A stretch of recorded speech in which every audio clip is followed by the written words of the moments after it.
Hello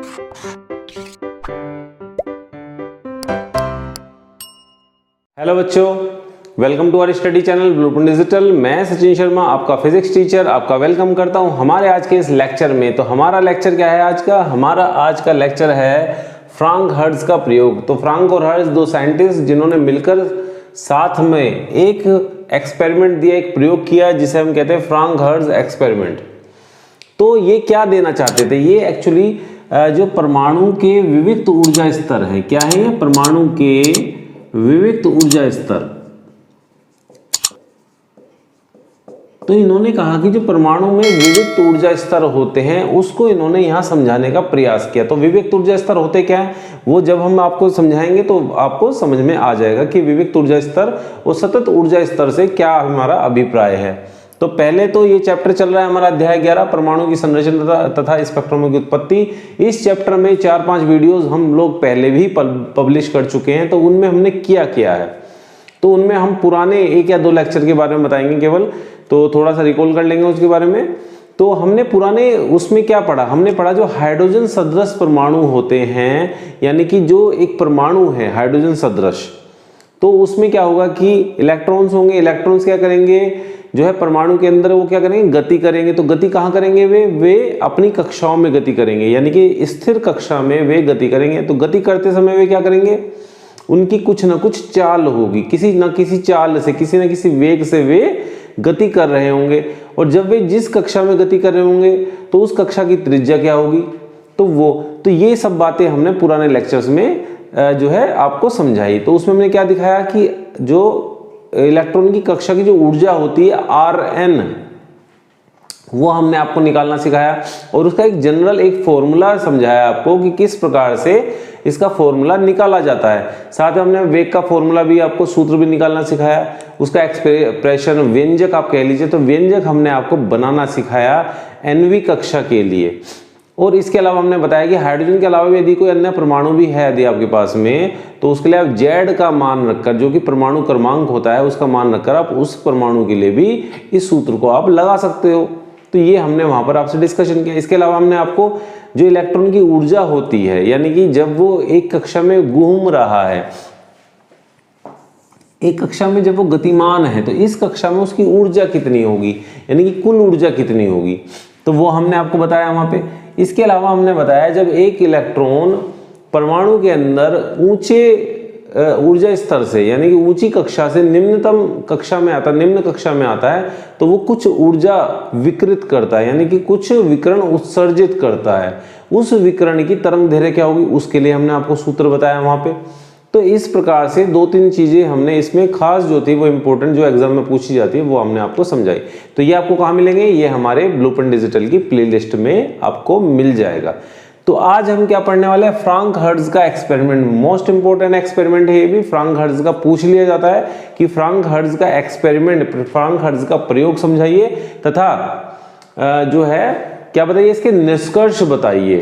तो ये भी कह देते हैं कई बार कि फ्रांक हर्ट्ज के विविक्त ऊर्जा स्तरों का सिद्धांत बताइए, विविक्त ऊर्जा स्तरों का प्रयोग समझाइए। क्या समझाइए? फ्रांक और हर्ट्ज का विविक्त, परमाणु के विविक्त ऊर्जा स्तरों का क्या समझाइए, जो है आपका प्रयोग समझाइए। तो ये फ्रांक और हर्ट्ज का प्रयोग है। तो इसमें हम आगे चलते हैं। तो ये जो है मैक्स प्लांक की थ्योरी को समर्थन देता है फ्रांक हर्ट्ज का प्रयोग।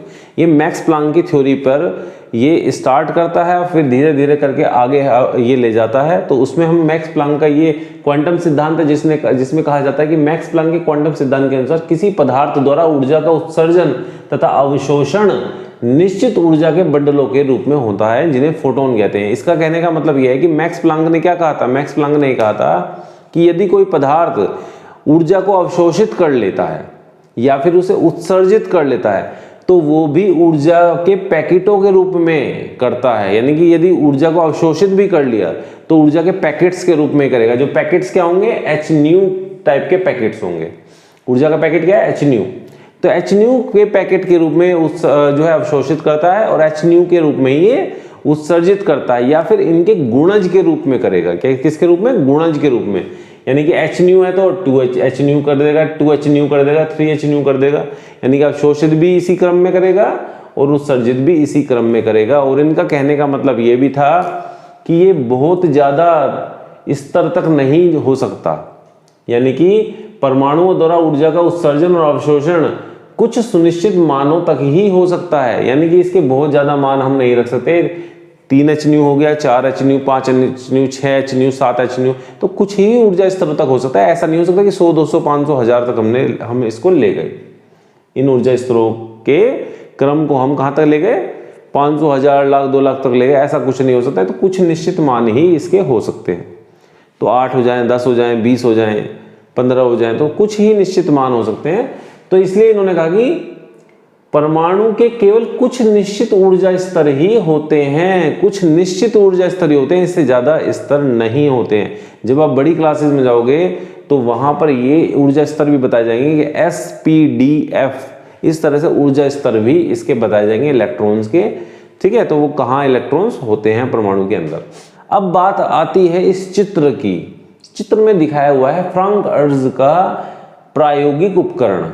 फ्रांक-हर्ट्ज का क्या दिखा दिया? प्रायोगिक उपकरण दिखा दिया, जो कि इन दोनों ने सम्मिलित रूप से एक उपकरण तैयार किया। और उपकरण में है क्या क्या वो मैं आपको यहाँ समझा देता हूँ। तो पहले आते हैं इस चीज पर। ये क्या है? ये है आपकी एक ट्यूब, यानी कि एक बेलनाकार ट्यूब होती है जो कि कांच की होती है। क्या होती है? कांच की होती है। किसकी चीज की बनी हुई है? कांच की बनी हुई है। तो कांच की बनी हुई है ट्यूब होती है, और इसके अंदर एक फिलामेंट लगा होता है। क्या लगा होता है? फिलामेंट, जिसे हिंदी में हम तंतु कहते हैं। तो निश्चित सी बात है कि तंतु है तो इसको गर्म तो करा ही जाएगा, और गर्म करा जाएगा तो इससे इलेक्ट्रॉन्स निकलेंगे। क्या निकलेंगे? इससे इलेक्ट्रॉन्स निकलेंगे। तो इलेक्ट्रॉन्स निकलेंगे और क्या करेंगे वो हम समझते हैं। तो इसके बाद इसमें फिलामेंट के बाद में ग्रिड लगा होता है। क्या लगा होता है? ग्रिड। एक ग्रिड लगा होता है, और ग्रिड के ठीक पास में ही, निकट में ही एक प्लेट लगी होती है, पी प्लेट लगी होती है। ये यहाँ जो फिलामेंट होता है एक छोटी बैटरी द्वारा यहाँ पर जोड़ा जाता है, और इस बैटरी के द्वारा इसे गर्म किया जाता है। बैटरी से इसे गर्म किया जाता है, और एक परिवर्ती विभव, इसे क्या कहते हैं? परिवर्ती विभव। तो एक परिवर्ती विभव यहाँ पर रखा जाता है जो कि होता है V, और एक मंदक विभव होता है। कि क्या है? मंदक विभव, जो कि इस प्लेट के सिरों पे लगा होता है, और ये प्लेट को एक तरफ से ऋणात्मक आवेशित कर रहा है, यानी कि इसे मंदित विभव दे रहा है, मंदक विभव इसे पहुंचा रहा है। और यहाँ से जब फिलामेंट है तो फिलामेंट को गर्म करेंगे, यहाँ से परिवर्ती विभव है, इसका विभव हम घटा बढ़ा सकते हैं, विभव को घटा भी सकते हैं और बढ़ा भी सकते हैं। तो इस प्रकार से इन्होंने प्लेट का ये अपना एक्सपेरिमेंट बताया। साथ में इन्होंने कहा कि इसके अंदर कुछ वाष्प भरी होती है, कोई पदार्थ होता है। तो वो पदार्थ क्या लिया इन्होंने पारा ले लिया। क्या ले लिया? पारा की वाष्प ले ली इन्होंने। क्या ले ली? पारा की वाष्प ले ली इन्होंने, पदार्थ के रूप में पारा की वाष्प ले ली। तो पारे की वाष्प है तो पदार्थ है, तो पदार्थ के अंदर क्या होते हैं? परमाणु होते हैं। तो इसके अंदर परमाणु भी होंगे। तो परमाणु का जिक्र हम आगे करेंगे, क्या होगा परमाणु का। तो इसमें ये क्या समझाना चाह रहे थे इस प्रयोग से, वो हम देखने का प्रयास करते हैं यहाँ पे। तो इन्होंने क्या कहा कि इन्होंने यह सिद्ध किया कि परमाणु में विविक्त ऊर्जा स्तर होते हैं। यानी परमाणु में क्या होते हैं? विविक्त ऊर्जा स्तर होते हैं। ये इन्होंने सिद्ध करने का यहाँ प्रयास किया। ये सिद्ध इन्होंने किया भी। अपने प्रयोग को करने के बाद आपको समझ में आ जाएगा कि इन्होंने सिद्ध किया भी कि परमाणु के विविक्त ऊर्जा स्तर होते हैं। तो इसमें इस एक्सपेरिमेंट को हम बढ़ाते हैं आगे। तो इन्होंने क्या किया कि इन्होंने फिलामेंट को गर्म करना स्टार्ट किया। तो गर्म कहाँ से करेंगे? धारा देकर। तो धारा कहाँ से दी गई? इस बैटरी से दी गई। तो बैटरी से जब धारा इसको दी गई तो इसे गर्म होने लगा तंतु, और गर्म होकर इससे क्या निकलने लगे? इलेक्ट्रॉन निकलने लगे। क्या निकलने लगे? इलेक्ट्रॉन्स निकलने लगे। अब ये इलेक्ट्रॉन निकलेंगे तो आगे बढ़ेंगे। आगे कहाँ जाएंगे? आगे जाएंगे ग्रिड पर। ये क्या है? आपका ग्रिड है। ये क्या है? आपका ग्रिड है ये आपका। और ये आपकी पी क्या है? प्लेट है। ये आपकी प्लेट है। तो ये ग्रिड और ये प्लेट। अब इलेक्ट्रॉन्स जाकर ग्रिड पर इकट्ठा होना स्टार्ट हो जाते हैं। क्या हो जाते हैं? ग्रिड पर इकट्ठा होना स्टार्ट हो जाते हैं।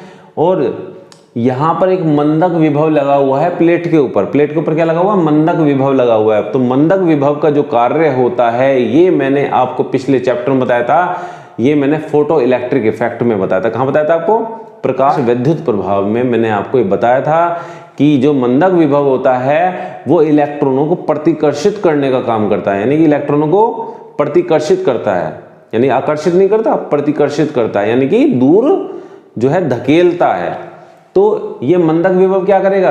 अब जो यहाँ इलेक्ट्रॉन पहुंचने की कोशिश करेंगे, यदि यहाँ मंदक विभव नहीं होता तो इलेक्ट्रॉन आसानी से यहाँ पहुंच जाते, परंतु क्योंकि यहाँ मंदक विभव लगा हुआ है तो ये प्लेट क्या कर रही है? यहाँ पे इनको धकेलने का काम कर रही है, इनको बुलाने की बजाय इसको धकेल रही है। और जब धकेल रही है, प्रतिकर्षित कर रही है, तो इलेक्ट्रॉन यहाँ रुकना स्टार्ट हो जाते हैं और वे ही केवल इलेक्ट्रॉन आगे बढ़ पाएंगे जिनकी ऊर्जा कितनी होगी? ये कितना विभव है? V0। तो ऊर्जा कितनी होगी? EV0 होगी या इससे बड़ी होगी। तो EV0 से यदि ऊर्जा बड़ी होगी या इसके बराबर होगी तो ही इलेक्ट्रॉन यहाँ पहुंच पाएंगे, अन्यथा नहीं पहुंच पाएंगे। क्या होगा?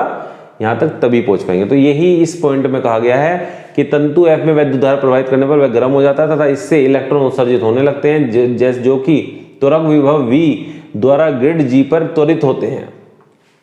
तो त्वरक विभव V द्वारा ग्रिड G पर त्वरित होते हैं और ग्रिड G तक पहुंचने पर इनमें ऊर्जा EV आ जाती है। तो इसके इन्होंने ये और कह दिया इसमें कि जब ये यहाँ से निकलते हैं तो इनकी ऊर्जा कम होती है, परंतु परिवर्ती विभव भी लगा हुआ है। तो ये विभव जब लग रहा है तो इनकी यहाँ तक पहुँचते पहुँचते ऊर्जा EV हो जाती है। क्या हो जाती है? EV हो जाती है। परंतु EV यदि EV0 से बड़ी हो जाएगी, अब हर इलेक्ट्रॉन निकलेगा तो हर इलेक्ट्रॉन की तो EV0 से नहीं बड़ी होगी, किसी की EV0 से बड़ी हो जाएगी, किसी की EV0 से नहीं बड़ी होगी, किसी को ज़्यादा विभव मिल गया, किसी को कम विभव मिल गया। तो ज़्यादा विभव मिल गया तो वो EV0 से बड़ी भी हो सकती है उसकी ऊर्जा। तो जब ऊर्जा जिस इलेक्ट्रॉन की भी बड़ी हो जाएगी EV0 से, वो इलेक्ट्रॉन ग्रिड से यहाँ पहुँच जाएगा, क्योंकि वो मंदक विभव को पार कर जाएगा। तो मंदक विभव को पार करके कहाँ पहुँच जाएगा? प्लेट पर। और जैसे ही इलेक्ट्रॉन प्लेट पर पहुंचने स्टार्ट हो जाएंगे तो यहाँ धारा बहनी स्टार्ट हो जाएगी। यहाँ पर क्या बहनी स्टार्ट हो जाएगी? धारा बहनी स्टार्ट हो जाएगी। और धारा को नापने के लिए यहाँ पर अमीटर लगा हुआ है। क्या लगा हुआ है? अमीटर लगा हुआ है धारा को नापने के लिए। तो धारा को कौन नापेगा? यहाँ पे ये नापेगा कि धारा बताएगा ये आई कितनी आ रही है, धारा आई कितनी इसमें दिखाई दे रही है। तो बात करते हैं आगे अगले पॉइंट में। ये इलेक्ट्रॉन ग्रिड G से प्लेट P की ओर जाने पर मंदक विभव V0 के कारण मंदित होने लगते हैं और केवल वे ही इलेक्ट्रॉन प्लेट P पर पहुंच पाते हैं जिनकी ऊर्जा EV0 अथवा इससे अधिक हो जाती है। तो EV0 से या EV0 से अधिक जब हो जाएगी ऊर्जा तो ही ये यहाँ पहुंच पाएंगे, नहीं तो नहीं पहुंच पाएंगे। और परिवर्ती विभव जो है यानी कि त्वरक विभव, वो यही काम करता है इनकी ऊर्जा बढ़ाने का। इनकी ऊर्जा बढ़ाता रहता है तो इलेक्ट्रॉन यहाँ से उठकर यहाँ जाने चालू हो जाते हैं। ठीक है। तो प्लेट P पर पहुंचने वाले इलेक्ट्रॉन के कारण उत्पन्न प्लेट धारा को अमीटर A से नापा जाता है। ठीक है, ये मैंने यहाँ बता दिया। त्वरक विभव V, ये त्वरक विभव V लिखा हुआ है। त्वरक विभव V तथा प्लेट धारा के बीच एक ग्राफ खींच लेते हैं। तो यहाँ से त्वरक विभव हमें बढ़ा रहे हैं, हम धीरे धीरे बढ़ा रहे हैं और यहाँ हमारी धारा भी बढ़ रही है। तो दोनों में एक संबंध आ गया, तो इन दोनों के बीच हमने ग्राफ खींच दिया। तो ग्राफ में त्वरक विभव कहाँ लिया? नीचे लिया V वोल्ट, और धारा हमने कहाँ ली? यहाँ ली। ये x एक्सिस पर ले ली, x अक्ष पर, ये हमने y अक्ष पर ले ली। ठीक है। तो त्वरक विभव V को बढ़ाते जाएंगे, धीरे धीरे धारा बढ़नी स्टार्ट हो जाएगी, ग्राफ बढ़ना स्टार्ट हो जाएगा और यहाँ आके ग्राफ जो रुक जाएगा और रुकने के बाद ये ग्राफ तेजी से नीचे गिर जाएगा। तो ये क्यों होता है ये समझने का प्रयास करते हैं। तो प्रारंभ में क्या होता है कि जब तंतु F से इलेक्ट्रॉन निकलने चालू होते हैं तो इनकी ऊर्जा कम होती है। क्या होती है? कम होती है। परंतु धीरे धीरे हम विभव को बढ़ाते हैं तो इनकी ऊर्जा भी बढ़ने लगती है। तो जिन इलेक्ट्रॉन की ऊर्जा EV0 से ज़्यादा हो जाती है, यानी कि EV जो होती है उनकी EV0 से ज़्यादा हो जाती है, तो वे पार करके ग्रिड को P पे पहुंच जाते हैं।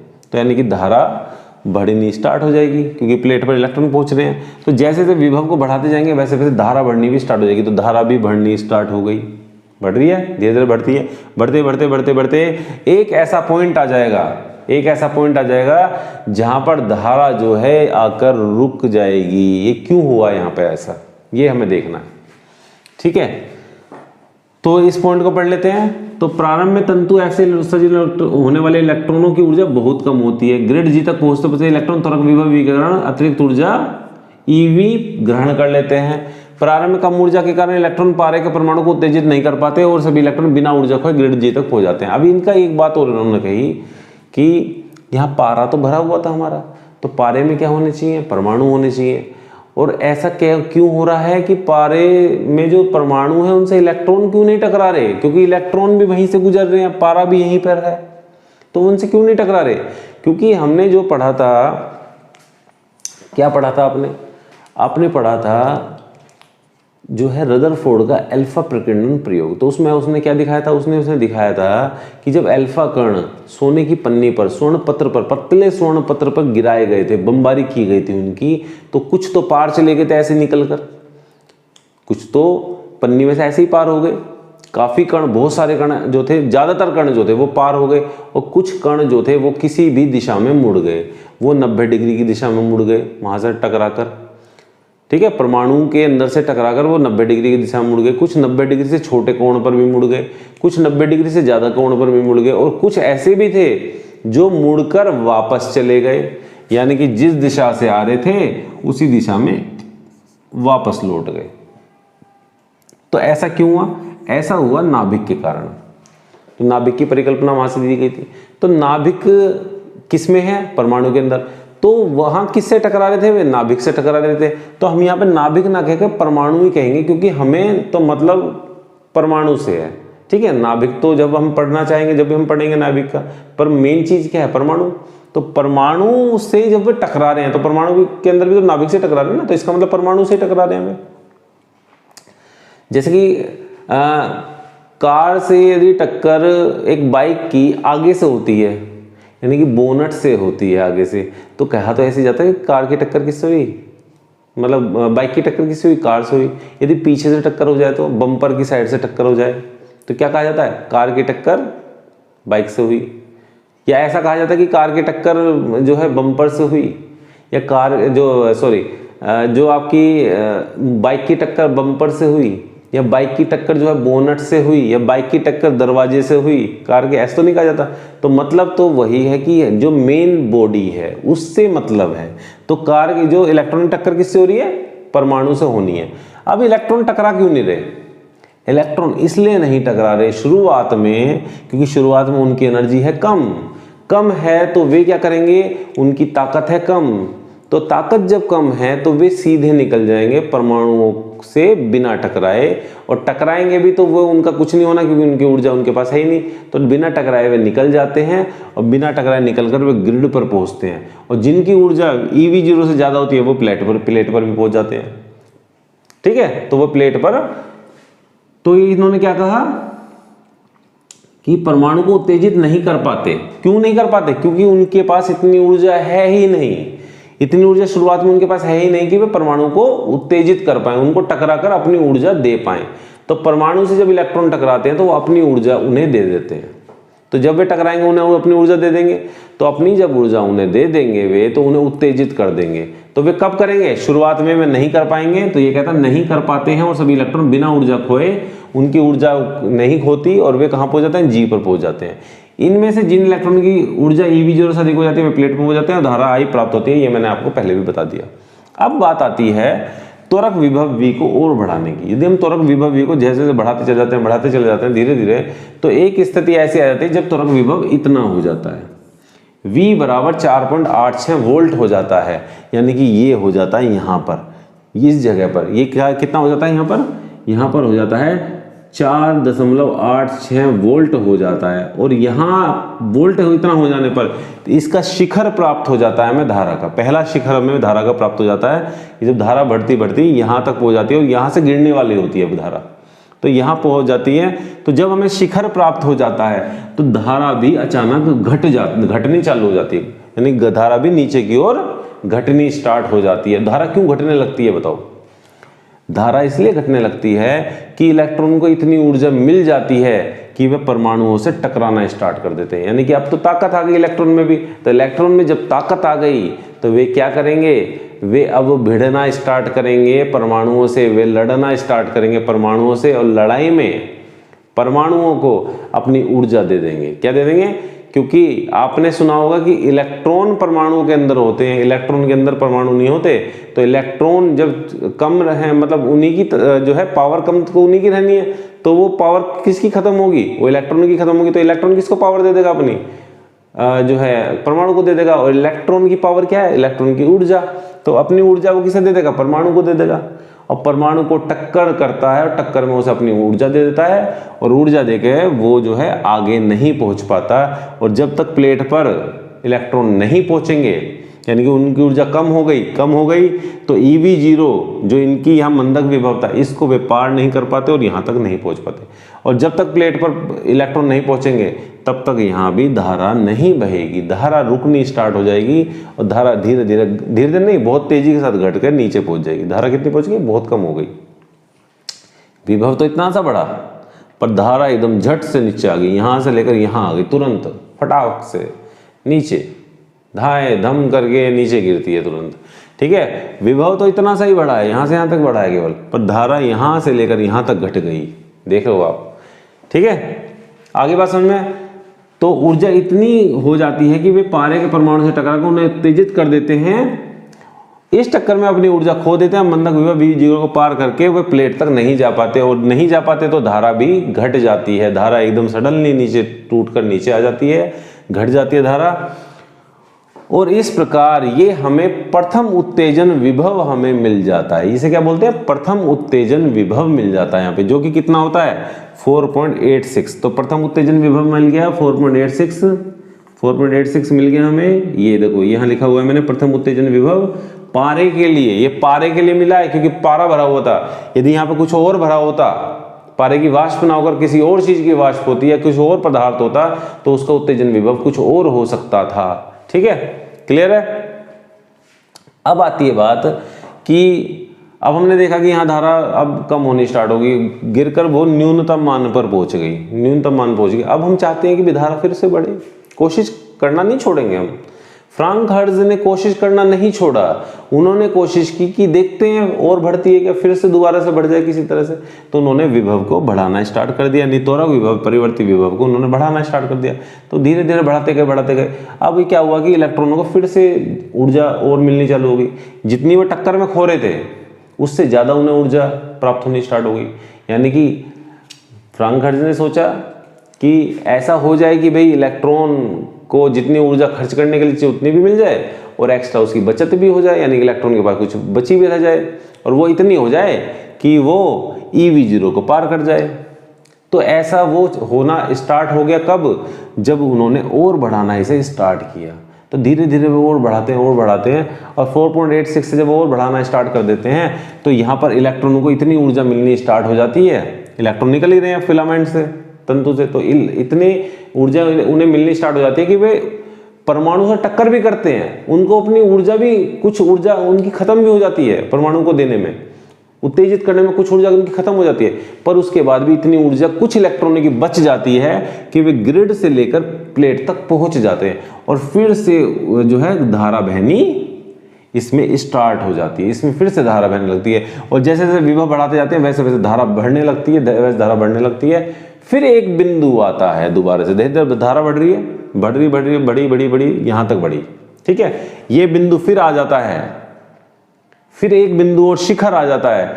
ये शिखर पर दोबारा से अब उन्हें इलेक्ट्रॉनों को इतनी ऊर्जा मिल जाती है कि वो यहां से, अब समझो मेरी बात, यहां पे आने के बाद धारा फिर गिर जाती है, फिर नीचे गिर जाती है।